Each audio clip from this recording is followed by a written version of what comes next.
ये good evening viewers. आप सभी का स्वागत है मेरे YouTube channel the Indian weather में। और आज हमें वापस से ज्वाइन कर रहे हैं air commando retired C S हवलदार सर, जो कि एयरफोर्स से रिटायर्ड हैं। और इन्होंने 1975 में एयरफोर्स ज्वाइन करी थी और 2011 में as a air commando retire हुए। सर ने अपनी सेवाएं देश के विभिन्न एयर बेसिस पे अपनी सेवाएं दी हैं, जिसमें जम्मू कश्मीर, सियाचिन ग्लेशियर, कर्नाटका, तमिलनाडु, राजस्थान, गुजरात और जो वेस्टर्न एयर कमांड के जितने भी हमारे एयर बेसिस आते हैं, इन्होंने अपनी वहाँ पे अपनी सेवाएं दी हैं।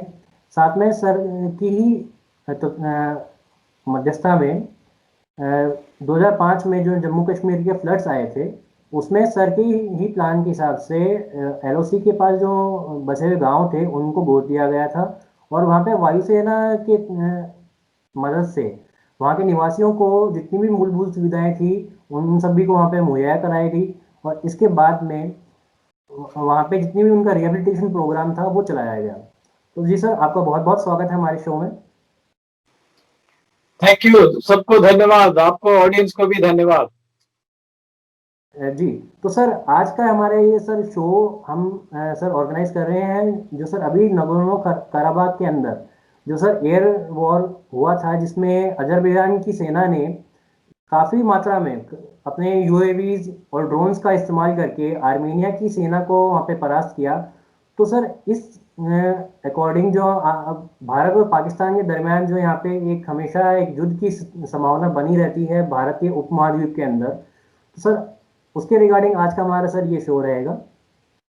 तो जी सर, मेरा आपसे सर पहला प्रश्न यह है कि जो नगोर्नो काराबाग के अंदर वहाँ की अजरबैजान की सेना ने काफी भारी मात्रा में इसराइल और टर्की के बने हुए बख्तियार ड्रोन्स और इसराइल के कामिकाजे जो ड्रोन्स हैं उनकी मदद से आर्मेनिया की सेना को काफी बड़ा नुकसान पहुंचाया। और उनके काफी टैंक्स, एंटी एयरक्राफ्ट बैटरीज को उन्होंने नष्ट कर दिया। और इसके अलावा वहाँ की जो उनकी जो सेना के जो अन्य ठिकाने थे, जिसमें उनके सर्विलेंस पॉइंट्स थे और उनके एम्यूनेशन डिपोट्स थे, तो इन सबको नष्ट कर दिया। तो उसके बाद पाकिस्तान की तरफ से चाइना से उसी को ध्यान में रखते हुए हाल फिलहाल 50 जो है ड्रोन खरीदे गए हैं विंग लूंग 2 सीरीज के। तो सर आप क्या देखते हैं, आप इस चीज को अपने नजरिए से कैसे देखते हैं कि भारत में क्या वो समस्या उत्पन्न हो सकती है जो आर्मेनिया की सेना के द्वारा देखा गया था अजरबैजान के हमलों में। हिमांशु, आज आप बहुत ही अहम मुद्दा उठाया है और इसके बारे में कुछ चर्चा करेंगे। और जितना मैं जानता हूँ, आपका सारे दर्शकों को मेरे ओपिनियन सामने रखता हूँ। फर्स्टली, ये जो आर्मेनिया और अजरबैजान की जो लड़ाई हुई थी और अभी टेम्पररी सीज फायर हुआ है, और ये किस लिए हुआ है थोड़ा बैकग्राउंड दूंगा मैं। एक कॉकस बोलते हैं हम अंदर, that is a central place between Europe and Asia. ये जो काराबाग एरिया, माउंटेन हिल्स जो है, वो यूएसएसआर ब्रेकडाउन होने से पहले ही रशिया के कब्जे में थे। रशिया 1904 से उसको कंट्रोल करके रखा था। जब यूएसएसआर बने सेकेंड वर्ल्ड वॉर के बाद, इतने सारे जो जो अभी जो इंडिपेंडेंट स्टेट्स बने हैं, 1992 में यूएसएसआर ब्रेकडाउन हो के फिर रशिया, फिर वो सारा डेमोक्रेसी के हिसाब से स्टेट बन गया, इंडिपेंडेंट ऑफ स्टेट्स। इसमें आर्मेनिया एक स्टेट रहा और अजरबैजान एक स्टेट रहा। दोनों यूएसएसआर के हिस्से थे। लेकिन ये जो काराबाग और नगोर्नो हिल्स एरिया जो है, वो एक ऑटोनोमस कंट्रोल्ड प्रदेश था यूएसएसआर के अंडर में। यूएसएसआर ब्रेकअप होने के बाद जो है, एथनिक एथनिक मीन्स पॉपुलेशन के हिसाब से आर्मेनियंस उधर ज्यादा था और अजरबैजानी मुस्लिम कम्युनिटी लोग थोड़ा कम थे। इसकी वजह से और अर्मेनिया का उस वक्त जो रशियन जो इक्विपमेंट, वॉर इक्विपमेंट, पूरा जितना भी उनका फौजी का बल था वो थोड़ा अजरबैजान से ज्यादा था। इसलिए ये लोग अपने कब्जे में करके 30 साल से बिल्कुल उसके ऊपर कंट्रोल किया। इसी झगड़े को लेके जैसे जैसे मैं जम्मू कश्मीर से मैं उसको कंपेयर नहीं करूंगा, लेकिन एक मुद्दा है ये बिटवीन अर्मेनिया और अजरबैजान। लेकिन अजरबैजान लोगों ने जो 30 साल पहले इनके साथ जो स्कर्मिशेस हुई थी उसमें वो लोग तैयार नहीं थे।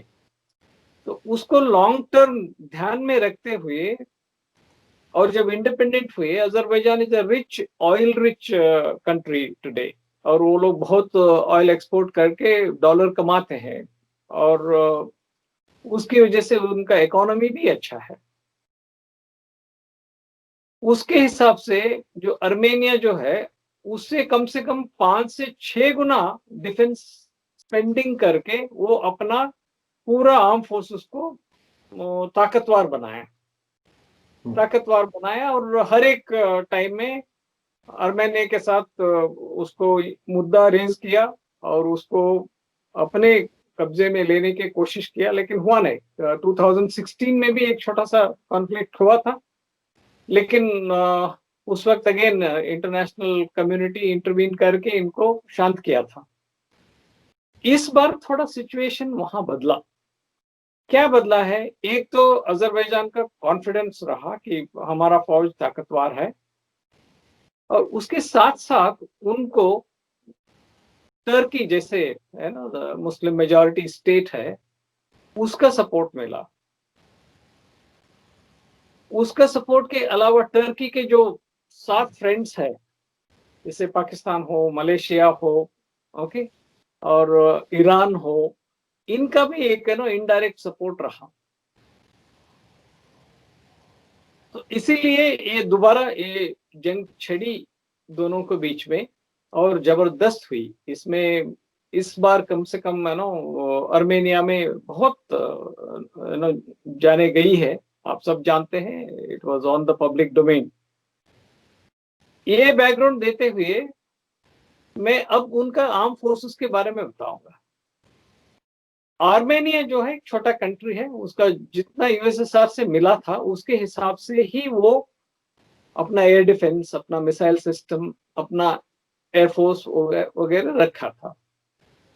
उनका इंडिपेंडेंट एयरफोर्स नहीं है, इंडिपेंडेंट नहीं है। वो जो एयरफोर्स है आर्मेनिया का, वो it is one arm of the arm forces. वो जो आर्मी का सपोर्ट में देते हैं, और हार्डली उनके पास जो है ना मिग Su-24 और Su-30 जहाज है थोड़ा, और एक स्क्वाड्रन से भी कम है। बाकी जो भी है वो उनका multi barrel rocket launcher Russia से लिया हुआ, और थोड़े ही रशिया से जो पुराना मिसाइल सिस्टम्स है उनके पास थे मिसाइल सिस्टम, इंक्लूडिंग आप जानते होंगे इराक वॉर में सद्दाम हुसैन ने यूज किया था स्कड मिसाइल्स। ऐसे पुराने स्कड मिसाइल सिस्टम्स वगैरह थे, और वो लोग इतना मॉडर्नाइजेशन नहीं किया। उसके कंपैरिजन में अजरबैजान के पास जो है उनका भी छोटा सा एयरफोर्स है, लेकिन जहाज वो है 2 स्क्वाड्रन्स के मीन्स 30-40 के करीब है। और लेकिन वो लोगों ने क्या किया, ये मॉडर्न जो मिसाइल सिस्टम्स हैं उनको प्रोक्योर किया अपने अपने दोस्तों से, खास करके टर्की से। उसके अलावा उनके पास एयर डिफेंस सिस्टम लेटेस्ट जो है वो भी एक्वायर किया उन लोगों ने। तो फिर रशिया का भी पहले जो था वो भी था, और उसके अलावा यूएवी का एक स्ट्रेंथ था, ड्रोन और यूएवी, वो इजराइल से भी लिया, टर्की से भी लिया।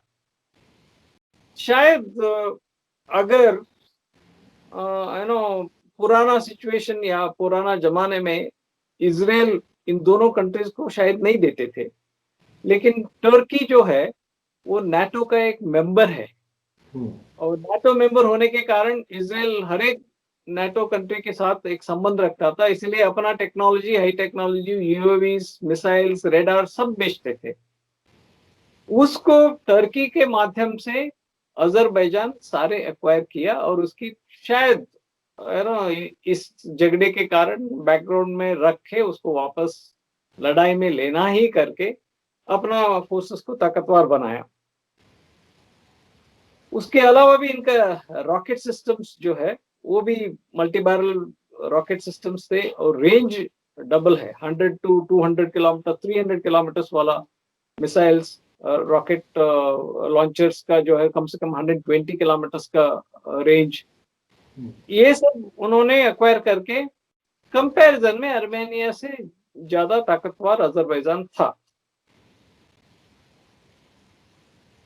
इसको अगर हम वॉर को पूरा एनालाइज करें, ये एयर टू एयर कॉम्बैट नहीं था, एक लड़ाई थी फौज का बीच में, आर्मी और आर्मी वर्सेस, और आर्टिलरी जम के इस्तेमाल हुआ दोनों साइड से। और इसमें जिसका टेक्नोलॉजी एडवांस था, जिसका गन एडवांस था, जिसका रॉकेट लॉन्चर एडवांस था, जिसका रॉकेट का रेंज ज्यादा था, जिसका मिसाइल का रेंज ज्यादा था, उसको खास करके बेनिफिट हुआ। बट एयरफोर्स इन्होंने यूज ही नहीं किया। दोनों छोटे छोटे एयरफोर्स दोनों का उनका सिर्फ एयर रोल रहा कि उनका आर्मी का सपोर्ट करे।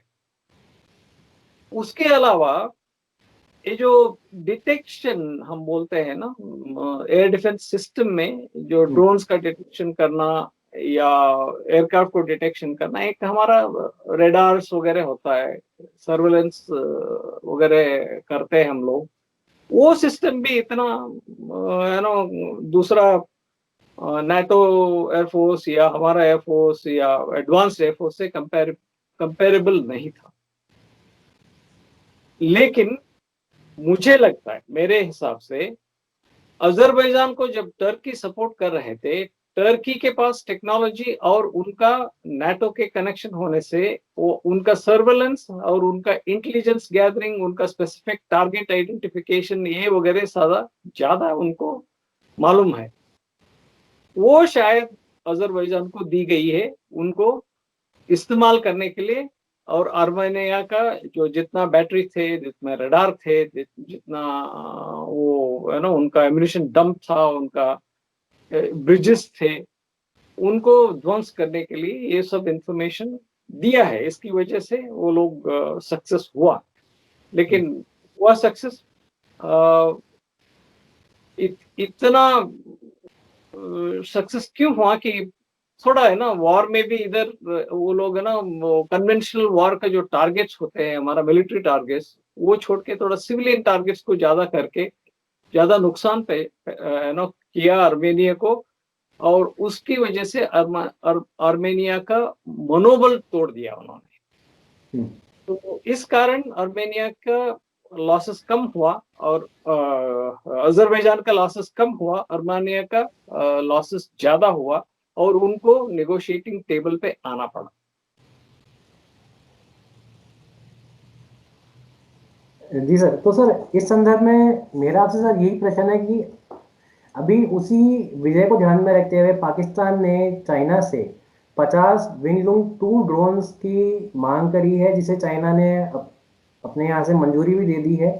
और उसी को ध्यान में रखते हुए पाकिस्तान ने एक मनोवैज्ञानिक दबाव बनाना शुरू कर दिया है अपने सोशल मीडिया प्लेटफॉर्म्स पे कि अगर वो विंगलूंग ड्रोन्स खरीदते हैं तो भारत की जो सेना है वो उनके लिए एक सिटिंग डक साबित होगी।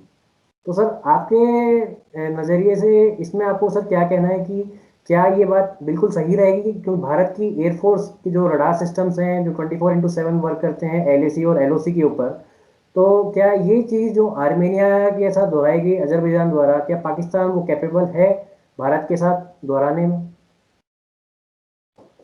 सही है आपका अंदाज, और आपका जो मन में ये आशंका है वो सही है। लेकिन आर्मेनिया और अजरबैजान का जो स्थिति था उसको, और उसका फोर्स लेवल को, उसका टेक्नोलॉजिकल एडवांसमेंट को, या किस तरीके से उन्होंने लड़ाई लड़ी, वो हम भारत और पाकिस्तान या चाइना और इंडिया के साथ कंपेयर नहीं कर सकते। हमारा जो है एयरफोर्स जो है वेरी स्ट्रांग है, largest, fourth largest in the world है।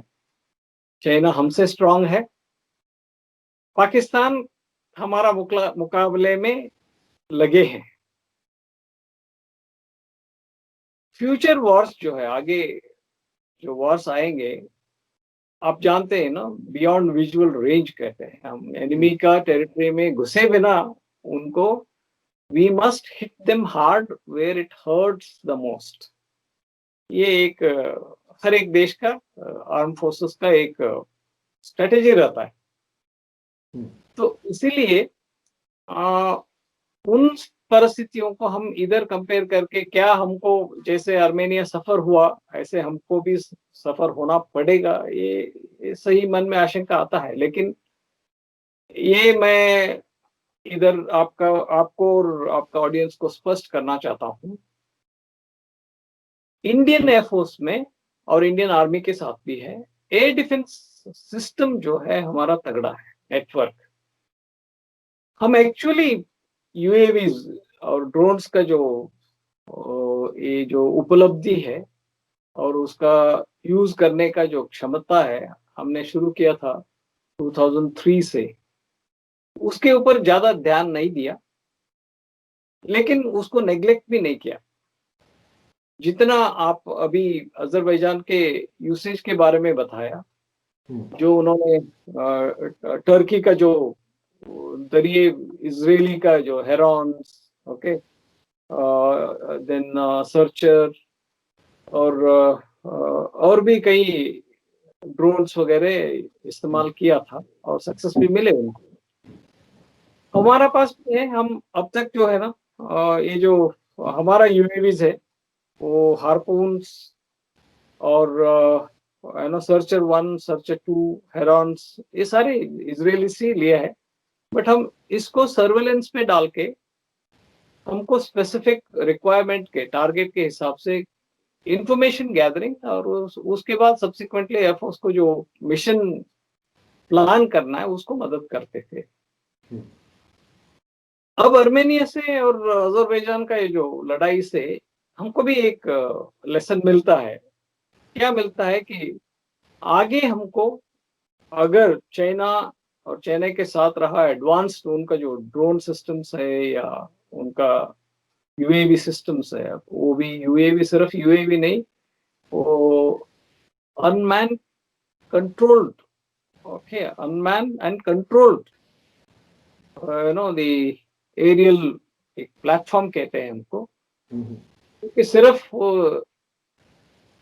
रिकॉनेसेंस या सर्च करना या इंफॉर्मेशन गैदरिंग करना नहीं है, उसमें और एडवांस रेडार्स, कंप्यूटर्स वगैरह फिट करके, प्रोग्राम भी ग्राउंड से कंट्रोल करके या सैटेलाइट जरिए कंट्रोल करके, उनके ऊपर वेपन भी लोड करके, स्पेसिफिक है ना, लॉइटर मींस जहां हमने डाटा फीड करके टारगेट के ऊपर देते हैं, वो टारगेट को हंट करके वहां ड्रॉप करके वापस आ सकते हैं। ऐसे भी सिस्टम्स आगे है, अमेरिका का पास है, चाइना का पास है, काफी इस्तेमाल चाइना करती है।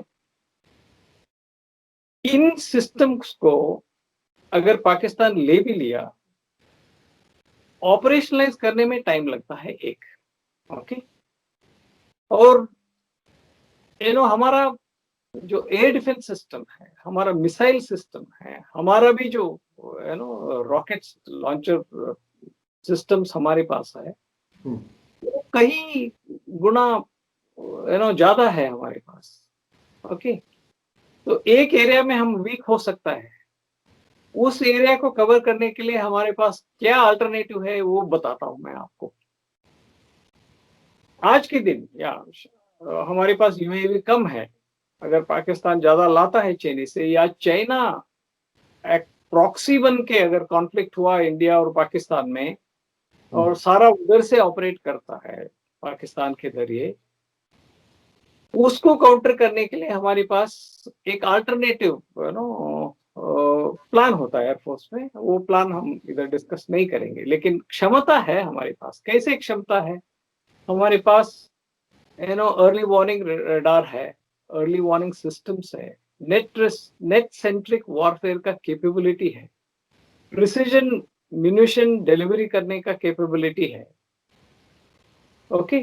एंड देन एवैक्स और ये जो हमारे पास जितने भी ये जो I told you about this UAVs, particularly Heron and Harops, उनको सैटेलाइट के जरिए भी हम कंट्रोल करके हमको क्या चाहिए, अगर हम उनको डिस्ट्रॉय एयर में नहीं कर सकते हैं, जहां से लॉन्च होता है वो लॉन्च पैड को ही डिस्ट्रॉय करने का क्षमता एयरफोर्स रखती है। इस नेट सेंट्रिक वॉरफेयर में हमारा एडवांटेज ये है, आप जानते होंगे, एक GSAT-7A लॉन्च किया है, एक्सक्लूसिवली कम्युनिकेशन सैटेलाइट है वो, हमारा एयरफोर्स के लिए और आर्म फोर्सेस का, आर्मी एडी के लिए, नेवी के लिए है। इसमें रियल टाइम डाटा हमारे पास होता है, क्योंकि हम अगर डिटेक्ट नहीं कर पाते, जैसे आर्मेनिया में नहीं था, अजरबैजान के पास थोड़ा था, वो जब आप ड्रोन लॉन्च करते हो, दो किस्म का है, एक तो 30,000 फीट तक चला जाता है और काफी 24 आवर्स फ्लाइंग करता है। दूसरा जो है उससे भी हाइट ज्यादा करता है, लेकिन फ्लाइंग कैपेसिटी कम होता है क्योंकि वेपन लोड ज्यादा ले जाते हैं, ओके। इनको डिटेक्ट करना जरूरी है, अगर डिटेक्ट आप करेंगे तो उसको डिस्ट्रॉय, हमको वो आके टारगेट के ऊपर हमको डैमेज करने से पहले उन्हीं को डिस्ट्रॉय करे तो हमको कोई डर नहीं है। वो आइडेंटिफिकेशन करना, उसका काउंटर हमको मिसाइल लॉन्च करना या एरियल प्लेटफॉर्म, जैसे हम बोलते हैं ना, हमारा एयरक्राफ्ट है अभी, एडवांस एयरक्राफ्ट है, मिराजेस है, Su-30 है, या इवन रफाल आया है, इसको भी इस्तेमाल करके हम उनको और उनको सिस्टम्स को जहां से लॉन्च करते हैं न्यूट्रलाइज करने का दूसरा कैपेबिलिटी हमारे पास है, ओके। तो इसकी वजह से वो जो सिचुएशन उधर उस वॉर में हुआ अजरबैजान और आर्मेनिया में, वो सिचुएशन इधर नहीं होगा, क्योंकि हमको मालूम है अगर इस लड़ाई आगे हम यूएवी से लड़ना है, जब तक हम और हमारा यूएवी स्ट्रेंथ नहीं बढ़ता तो उसका अल्टरनेट प्लान जारी, तैयारी रखना है और जारी करना है जब जरूरत होता है, ओके। इस दिशा में वो काफी काम कर चुका है। और एक और पॉइंट ऐड करूंगा इधर, अब इसका जो पार्ट हमको भी सीखने को मिला है, तो पहले हम जितना इजराइल के ऊपर डिपेंडेंट करते थे पिछले से, है हमारे पास भी काफी है, ओके। यूएवीज कम से कम ओपन डोमेन में है 150 to 200 हमारे पास में, उतना 100-120 पाकिस्तान के पास भी है। हम इतना कमजोर नहीं उनकी कैपेबिलिटी से, but I give you alternate capability where हमारा दूसरा स्ट्राइक कैपेबिलिटी उनको उधर ही आइडेंटिफाई करके एयर में डिस्ट्रॉय करने का जो कैपेबिलिटी है वो हमारा एडवांटेज के लिए है। तो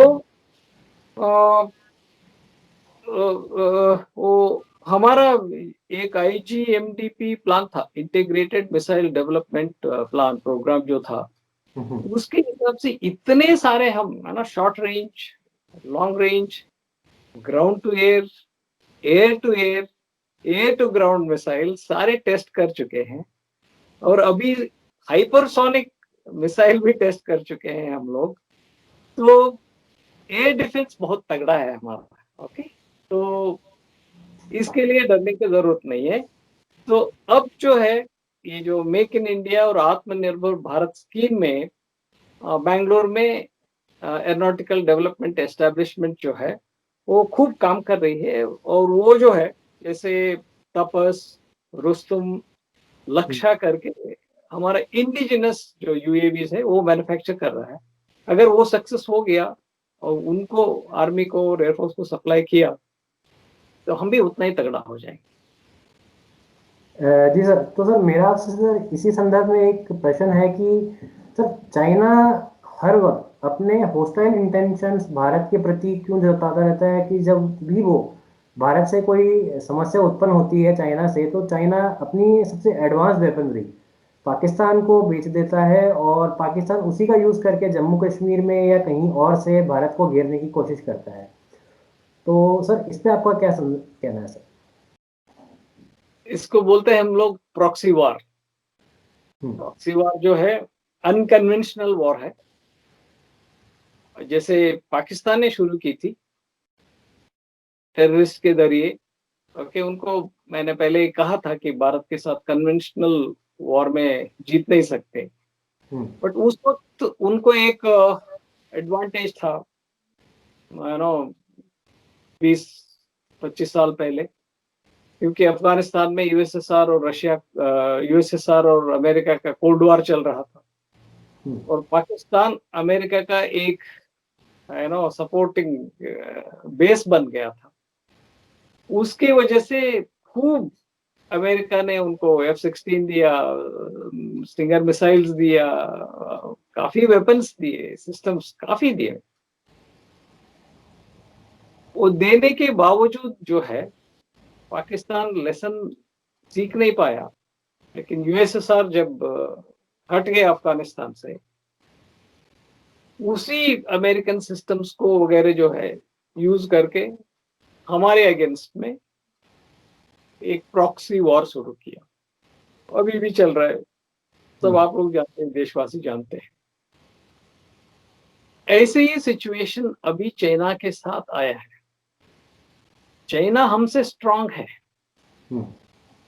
लेकिन इस बार जो डोकलाम के बाद अब ईस्टर्न लद्दाख में जो भारत से उनको करारा जवाब मिला है स्टैंड ऑफ के जरिए। अभी लड़ाई नहीं हुआ चाइना के साथ, स्टैंड ऑफ के जरिए, और हम हमारा ताकत उनको दिखाया है कि ये भी हमारे पास है। हम 1962 का इंडिया नहीं है, ठीक है। हमारे पास उतना नंबर नहीं होगा, लेकिन जितना चाइना के से 2500 to 3000 फाइटर एयरक्राफ्ट है, हमारे पास सिर्फ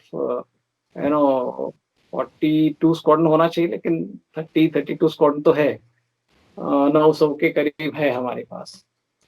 बट उतना सारा जहाज हमारा जो बॉर्डर्स है अरुणाचल प्रदेश या ईस्टर्न लद्दाख में, वो लोग नहीं लगा सकते हैं, क्योंकि उनको मेजर प्रॉब्लम जो है साउथ चाइना सी, जापान, उधर वियतनाम और साउथ कोरिया, अमेरिका, उनके ताइवान, उनके प्रॉब्लम में है।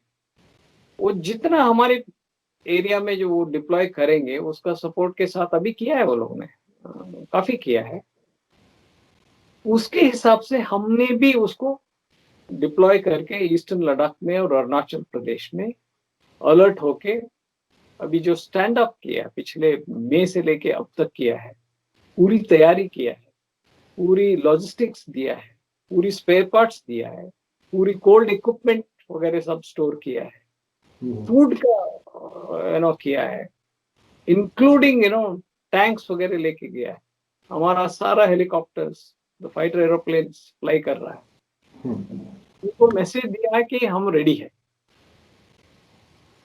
ये देना जरूरी था, क्योंकि चाइना जो हमारे साथ कर रहा है, वो जैसे प्राइम मिनिस्टर ने बोला, वो एक्सपेंशनिस्ट है, क्योंकि उनका जो इन्वेस्टमेंट पाकिस्तान में है, पाकिस्तान अमेरिका को छोड़ के, और अमेरिका को जब रियलाइज हो गया ये लोग हमारा दिया हुआ वेपन्स और मनी एवरीथिंग टेररिस्ट का पीछे और इंडिया का पीछे लगा के दुरुपयोग कर रहा है, और इंडिया ने और इंडियन गवर्नमेंट ने कन्विंस किया इंटरनेशनल कम्युनिटी में, तो पाकिस्तान को आइसोलेट किया है, तो जाके चाइना का लैप में पड़ गया।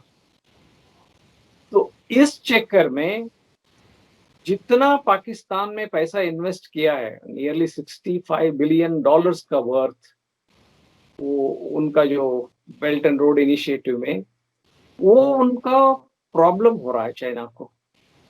ओके, तो इंडिया अगर इसको चारों तरफ पूरा सर्कल करके इंडिया को प्रेशर डाले, तो इंडिया को सब्जुगेट करे, ताकि उनका जो प्लान है, स्ट्रेटेजिक प्लान है, वो चलता रहे, वो एक गलत फहमी में, गलत थिंकिंग में चाइना काम कर रहे हैं, अभी भी कर रहा है, अभी भी छोड़ा नहीं वो लोग। हम्म, अब जो प्रश्न किया है वही है, डायरेक्ट अगर इंडिया के साथ फाइटिंग शुरू करता है चाइना, चाइना विल बी अग्रेसर, और उसी के हिसाब से हम भी उसको कड़ी जवाब, करारा जवाब देंगे वापस। कौन हारेगा कौन जीतेगा प्रश्न वो नहीं है, लेकिन चाइना का जो जितना लॉसेस होंगे वो अनबेरेबल होंगे, और इंटरनेशनल स्टैंडिंग में चाइना का जो प्रतिष्ठा है वो बिल्कुल गिर जाएगा। हम्म, और अगर चाइना अग्रेशन करके लड़ाई शुरू करता है, इंटरनेशनल कम्युनिटी में और यूएनओ में सारे जो लोग चाइना को अपोजिट करेगा, चाइनीज को, ओके, चाइना को मान्यता नहीं मिलेगी उनको, वो भी मालूम है उनको। तो इसलिए क्या कर रहा है, वो सीधा नहीं कर पा रहा है, जो उनको इंडिया को सब्जुगेट करना है उसको इनडायरेक्टली प्रॉक्सी, मैंने यूज किया वर्ड प्रॉक्सी, जैसे पाकिस्तान टेररिस्ट के जरिए प्रॉक्सी वार कर रहा है, तो पाकिस्तान को प्रॉक्सी बना के, अभी जो आपने बताया जैसे ड्रोन बेचा, हम्म। ओके, उसका एयरक्राफ्ट और बेचेंगे, आई थिंक JF-17 को जे और थोड़ा, 17 सर, J10CE है। या वो ठीक है, अभी JF-17 को भी और ज्यादा मैन्युफैक्चरिंग उधर ही पाकिस्तान में ही करके हम्म, और दे रहा है। मुझे ये भी ताज्जुब नहीं होगा जब अगर इंडिया पाकिस्तान का कॉन्फ्लिक्ट उन्होंने शुरू करके पाकिस्तान के तरफ से, पाकिस्तान के उधर सॉइल से इनडायरेक्टली चाइना हमसे लड़ सकता है, लेकिन डायरेक्टली नहीं लड़ेगा। ये सब चीजें, मुद्दे नजर रखते हुए प्रेजेंट गवर्नमेंट जो है हमारा आर्म फोर्सेस को स्ट्रांग बना रहा है। जो जितना आर्मी को चाहिए, नेवी को और चाहिए इंडियन ओशन में, और एयरफोर्स को, और रफाल तो आ ही जाएगा, उसके अलावा भी जैसे तेजस है, हम्म, एयर डिफेंस सिस्टम्स है आपने बोला, और हमारा जो नो द मिसाइल डेवलपमेंट प्रोग्राम है उनको बहुत तेज किया अभी, सारा अस्त्र, अग्नि, ओके, ब्रह्मोस, सारे जितने हैं अभी टेस्ट करके उनको दिखा दिया कि हमारे पास भी एयर डिफेंस का सिस्टम्स है, आपको काउंटर कर सकते हैं। और उसके अलावा S-400 भी आने वाला है रशिया से, और ये सब काउंटर होगा। पाक और चाइना ज्वाइंट नेक्सस करके प्रॉक्सी वार अगर पाकिस्तान के जरिए करते हैं, हम्म, उसके भारत तैयारी कर रहा है और करेगा भी। एक दिन का नहीं है प्रोसेस, अभी शुरू हो गया ये, शायद 5 साल लगेगा, 10 साल लगेगा, जितना हमको चाहिए, यूएवी चाहिए, एयरक्राफ्ट चाहिए, और हम्म। एक शायद नेवी के लिए एक और एयरक्राफ्ट कैरियर चाहिए। ये सब आएंगे, लेकिन वो प्रक्रिया शुरू हो चुका है, और हम ताकतवर है। इसके लिए चाइना ये proxy war not only Pakistan के जरिए, इवन नेपाल के साथ, ओके, नीचे आके श्रीलंका को उकसा रहा है, ओके, हम्म, उधर ईरान को सपोर्ट दे रहा है पैसे का, एज वेल एज उधर इंफ्रास्ट्रक्चर डेवलपमेंट करेगा। जहां जहां हमारा इंटरेस्ट है उसको धक्का देने के लिए या क्षति पहुंचाने के लिए कोशिश हर एक कर रहा है। बट वो देश को मालूम है, देश के सरकार को मालूम है, उसके लिए हमारा भी जो डिप्लोमेसी है काम कर रही है, साथ साथ स्ट्रांग भी हो रहा है देश। और देश सिर्फ इक्विपमेंट में या वेपनरी में स्ट्रांग नहीं है, देश ऑल्सो मेंटली, मानसिक दृढ़ता से भी स्ट्रांग हो रहा है, यूनिटी। ये आप देखा है अभी चाइना का स्टैंड ऑफ, डोकलाम का स्टैंड ऑफ, जो भी है सब देश, इंटरनल पॉलिटिक्स जो भी हो, लेकिन जब नेशनल सिक्योरिटी आता है तो एक होके खड़े हो जाते जी सर। तो सर मेरा आपसे सर एक सर अंतिम प्रश्न सर ये रहेगा कि अभी जो सर पाकिस्तान के अंदर एक डिमांड उठ रही है कि वो इसराइल से अपने जो संपर्क हैं वो बढ़ाए और उसको एक मान्यता दे। अब तो सर आपको क्या लगता है कि अगर इसराइल को पाकिस्तान मान्यता देता है तो उसके बदले क्या है, जो भारत को मिलने वाली जो सुविधाएं हैं, जो संचार सामग्री है, जो टेक्नोलॉजी जो इंडिया से इसराइल शेयर करता है, या तो वो एयरफोर्स के रिगार्डिंग हो या फिर कोई भी एडवांस वेपनरी हो, तो क्या सर वो चीज़ें पाकिस्तान को भी मुहैया हो पाएंगी इसराइल के द्वारा? ये एक डिफिकल्ट क्वेश्चन है, क्योंकि इसराइल को आप पढ़ेंगे और अरब इजरायली जो वॉर्स को आप देखेंगे, अभी भी उनका जो स्थिति है वहां वो देखेंगे, उनको देख के इजराइल ऐसे इररेशनल डिसीजन कभी नहीं करेगा। क्योंकि अभी ये इस्लामिक ऑर्गेनाइजेशन में जो है, जो Saudi Arabia is the head of the OIC Nations, अभी उसको सऊदी अरेबिया को पीछे करके, सऊदी अरेबिया इतना बार पाकिस्तान को इतना पैसा दिया, इतना पैसा दिया, इतना पैसा दिया, वो लोग बोलने के बावजूद भी अपना इंटरनल इकोनॉमी नहीं सुधार रहा है, कंडीशन नहीं सुधार रहा है, पूरा पैसा सारे टेररिस्ट और ये फालतू कामों में लगे हैं, इंटरनेशनली बैड नेम अर्न किया है, इकोनॉमी ब्लैक लिस्टेड तो नहीं हुआ अभी, ग्रे लिस्ट में तो पड़ा है, हर एक 3 महीने 6 महीने उनका रिव्यू होता रहता है। तो इसलिए इस बार सऊदी अरेबिया पाकिस्तान को बिल्कुल पैसा देना मना कर दिया, चाइना के उधर जाके फिर इनको भीख मांगना पड़ा।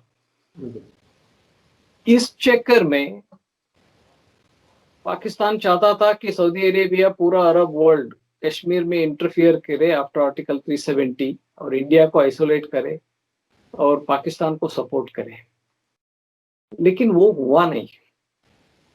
वो ना होने के कारण तुर्की को एक लीडर बना के मलेशिया, तुर्की, ईरान, पाकिस्तान ये सब मिलके अरब वर्ल्ड को ही दो बना दिया, एक अफगानिस्तान लेड अरब वर्ल्ड और दूसरा इनका एर्डोगन टर्की लेड 4-5 कंट्री। तो इससे क्या साबित होता है आपको मालूम है, अभी अरब वर्ल्ड में सऊदी अरेबिया, यूएई, ओके, ये सब अभी इजराइल को मान्यता देकर ये उनका पैलेस्टीन को प्रॉब्लम को सॉर्ट आउट करे, इजराइल के साथ नॉर्मल संबंध रखे, वो कोशिश जारी है। उसको ये जो टर्की लीडरशिप में जो हुआ, ये 4-5 राष्ट्र जो है उसको पूरा अपोज किया। तो ये इजरायली दिमाग में रहेगा पक्का, जब हम नॉर्मलाइजेशन करने का चक्कर में सऊदी अरेबिया को कन्विंस किया, यूएई को कन्विंस किया, ओके, दुबई में अभी मीटिंग हुआ, सारे उसको सपोर्ट दे रहा है, ओके, और ट्रंप ने मीडिएट करके उनको पूरा सॉर्ट आउट कर दिया प्रॉब्लम। अभी उनका फ्लाइट शुरू हो रहा है, उनका व्यापार शुरू हो रहा है, उसको ये 4-5 राष्ट्र ने अपोज किया, ये उनका मन में रहेगा। और सबसे अरब देश से ज्यादा इजराइल दुश्मन समझता है ईरान को। अगर ईरान, पाकिस्तान, मलेशिया और तुर्की एक ग्रुप में रहेगा और नॉर्मल सी जो इजराइल और अरब राष्ट्रों में हो रहा है उसको अपोज करेगा, तो कैसे इजराइल इनको मान्यता देंगे? और वो भी ट्रस्टेड फ्रेंड जैसे अमेरिका है, इंडिया है, ओके, जो हमारी आज से नहीं है, कब से दोस्ती है और व्यापार है, ओके, टेक्नोलॉजी का एग्रीमेंट हुआ है, ट्रांसफर का ज्वाइंट कोलैबोरेशन है हमारे पास, ओके। ये सब मुद्दे रखते हुए उनको देश का हित में होगा कि वो ऐसे गलत कभी डिसीजन नहीं लेंगे, और पाकिस्तान ऐसे ही हवा में बातें कर रहे हैं और सोच रहे हैं। तो जी सर, आपका सर बहुत बहुत शुक्रिया सर, आप हमारे को समय देने के लिए। और सर आशा करते हैं कि अगली बार का जो सर हम टॉपिक देंगे वो भारत पाकिस्तान के संदर्भ में ना होकर एक चाइना और इंडिया के संदर्भ में होगा। सर आपका बहुत बहुत धन्यवाद, शुक्रिया, शुभ थैंक रात्रि। You, all the best. Thank you.